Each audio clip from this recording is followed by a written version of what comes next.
पश्चिमी उत्तर प्रदेश में दो लोग आ चुके हैं जिन्होंने एक दोस्ती पुरानी है लेकिन एक नया रिश्ता है, यानी कि एक नया गठबंधन।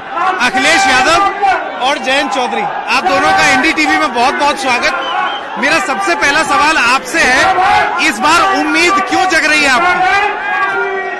प्रदेश के किसान, नौजवान और जिस तरह के हालात पैदा हुए उत्तर प्रदेश में, आज हर पैरामीटर में उत्तर प्रदेश पीछे जा रहा है, चाहे स्वास्थ्य का क्षेत्र हो, शिक्षा का क्षेत्र हो, और जिस तरीके से ठोको राज ने किसान से लेकर के नौजवानों को अपमानित किया है, उत्तर प्रदेश में हर आदमी आज असुरक्षित महसूस कर रहा है। लॉ एंड ऑर्डर में पूरी तरीके से ध्वस्त सरकार दिखाई दे रही है, जहां पर सांसद कूटे गए हों, विधायक गांव घर में न घुस पाए हों, इनके मंत्री तक भी अपमानित हुए हैं। तो जनता की जो नाराजगी है, किसान जिस तरीके से संकट में गया है, नौजवान की नौकरी छीनी गई, आज तक कोई भी नौकरी निकली होगी तो सबसे पहले उसका पेपर लीक हुआ होगा, पेपर लीक से बच गया होगा तो परीक्षा कैंसिल हो गई होगी, और अभी भी सरकार जिन भर्तियों को निकाली थी आज भी भर्ती पूरी नहीं हो पाई है। यही नाराजगी की वजह से उत्तर प्रदेश की जनता बदलाव चाहती है। जयंत जी, आपको क्यों लगता है कि इस बार बदलाव होगा पश्चिमी उत्तर प्रदेश में?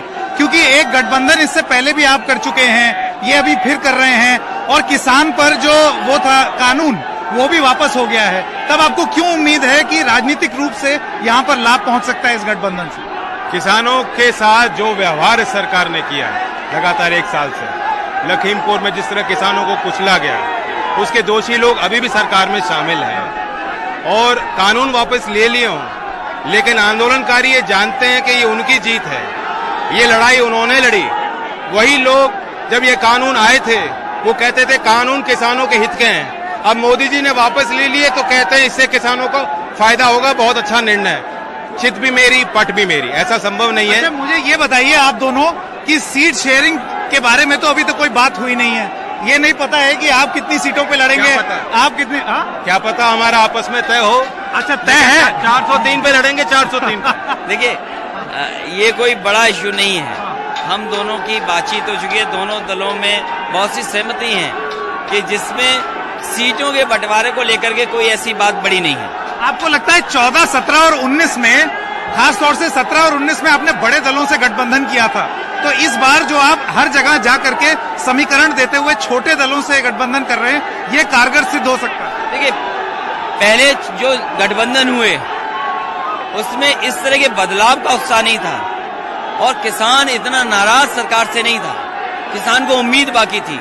लेकिन जिस तरीके से 3 कानून आए, धरना दिया किसानों ने, हर बार उन्हें अपमानित होना पड़ा। अगर वो ट्रॉली लेकर के निकलना चाहते थे तो वो अपमानित हुए, पुलिस ने झूठे मुकदमे लगाए, 700 के लगभग किसानों की जान जा चुकी है, शहीद हो चुके हैं। ये बड़े सवाल हैं जो पहले नहीं थे।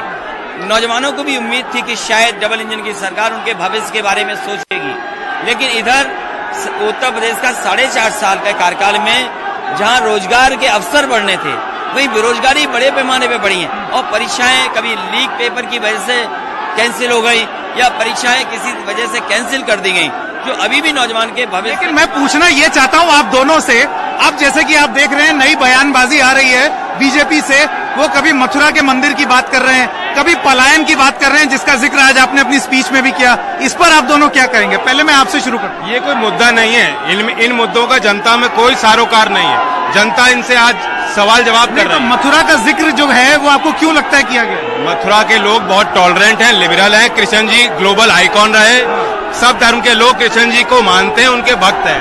अब आप दोबारा मंदिर के नाम पे लोगों को भटकाने का काम करोगे तो जनता आपका इलाज करेगी। जनता देख रही है इसको। बिल्कुल, आप देखिए, कोई मथुरा का आदमी नहीं निकल रहा, वो शांति चाहते हैं लोग।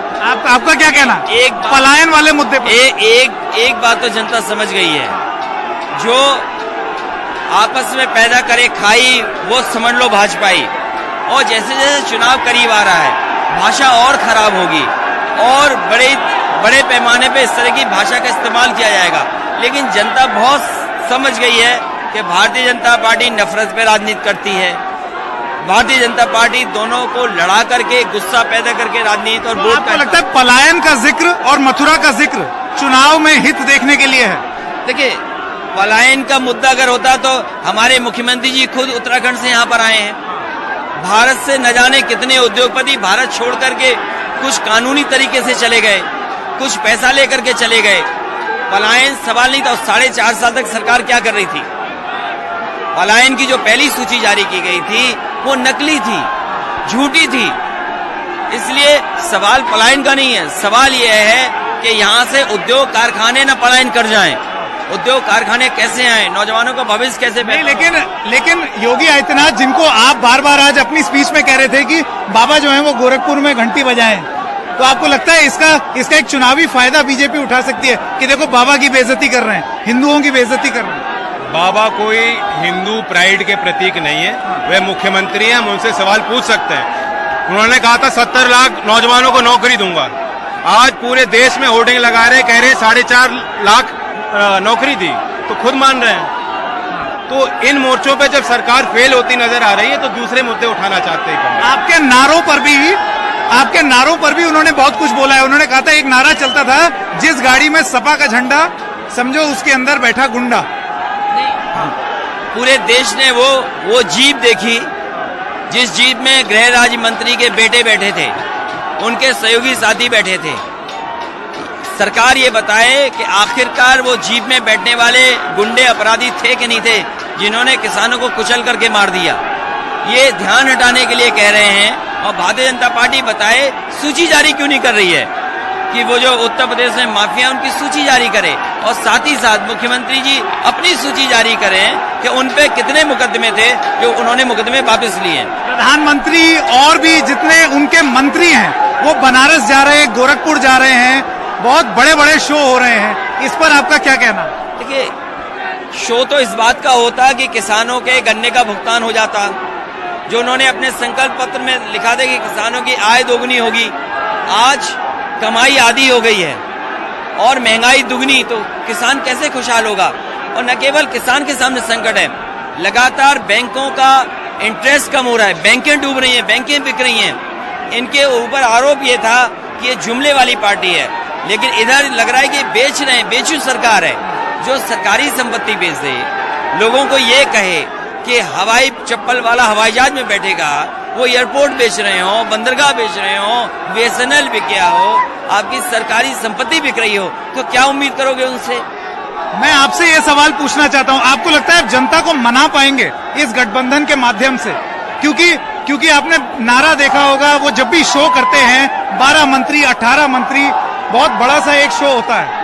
आपको लगता है जनता उससे प्रभावित हो जाएगी? एक बुलबुला है और जब फटता है तो पता नहीं लगता, देर नहीं लगती। जनता ने बनाया था, जनता के साथ इन्होंने धोखा दिया, जनता आज हमारे साथ। जनता को हमें मनाने की जरूरत नहीं, हम निरंतर जनता के साथ सड़क पर रहे, हमने किसान पंचायतें करी, हर घटना पे सबसे पहले हम लोग वहां जाते थे, उनके दर्द को उनके आंसुओं को पोंछने के लिए। मनाना तो उनको है और जनता मानने वाली नहीं। एक सवाल मैं आपसे पूछना चाहता हूँ, डिप्टी चीफ मिनिस्टर जो हैं उत्तर प्रदेश के केशव प्रसाद मौर्य, वो प्रधानमंत्री से मिले, उनकी एक मीटिंग हुई, उन्होंने मथुरा वाली बात कही, आपको क्या लगता है ये क्या हो रहा है वहाँ? ये डिप्टी सीएम बहुत गलत समय पे बुलाए गए हैं या मिलने गए हैं? इन्हें तब मिलने जाना चाहिए था जब इनकी नाम की तख्ती मुख्यमंत्री ने उखाड़ कर फेंक दी थी। इन्हें तब मिलने जाना चाहिए था जब ये स्टूल पर बैठाए गए थे। अब मिलने जाने से कोई लाभ तो है नहीं, अब तो समय खत्म हो गया, जनता ने सब देख लिया है। और इनकी बनाई हुई सड़क या इनकी सरकार की बनाई हुई सड़क में अभी तक तो परंपरा ये थी कि नारियल सड़क पे मारिए नारियल टूटे, लेकिन इन्होंने नई परंपरा पैदा की है कि उद्घाटन सड़क का तब माना जाएगा जब नारियल मारोगे सड़क पर, नारियल न टूटे सड़क टूट जाए। तो ये नई परंपराएं। जाते जाते आखिरी सवाल, देखिए बीजेपी कहती है अब की 350 पार, अब की इतना पार उतना पार, आपकी क्या है, आपका कैलकुलेशन क्या है? देखिए, मैंने पहले दिन का और आज भी कह रहा हूं, मैं जो नाराजगी है, जो गुस्सा जनता के अंदर है, किसान नौजवानों के अंदर, व्यापारियों के अंदर, और जिस तरीके से कोविड की मिसमैनेजमेंट देखा, हो सकता है 400 सीटें भी उत्तर प्रदेश में भारतीय जनता पार्टी हार जाए। अगर खदेड़ा का नारा वहां दिया गया है तो पश्चिम में आते आते भारतीय जनता पार्टी का सूरज भी डूबने का काम होगा। क्या मैं, अगर आप लोग जीत जाते हैं तो मुख्यमंत्री और उप मुख्यमंत्री की ओर देख रहा हूं, पहले आपसे जानना। मेरी ऐसी कोई बात नहीं हुई, ना कोई इच्छा। हम चाहते सरकार बने और सरकार होगी इन नौजवानों की, किसानों की। देखिए ये लोकतंत्र में नई एक्सरसाइजेज है, नई तरह की परंपरा बनी है, जहां पर कई डिप्टी सीएम बनाए गए। तेलंगाना में देखिए क्या हुआ है कि कितने डिप्टी सीएम हैं। तो ये हम लोगों पर छोड़ दो कि भविष्य में हम दोनों को क्या करना है। बहुत बहुत धन्यवाद, बहुत बहुत धन्यवाद, थैंक यू सो मच।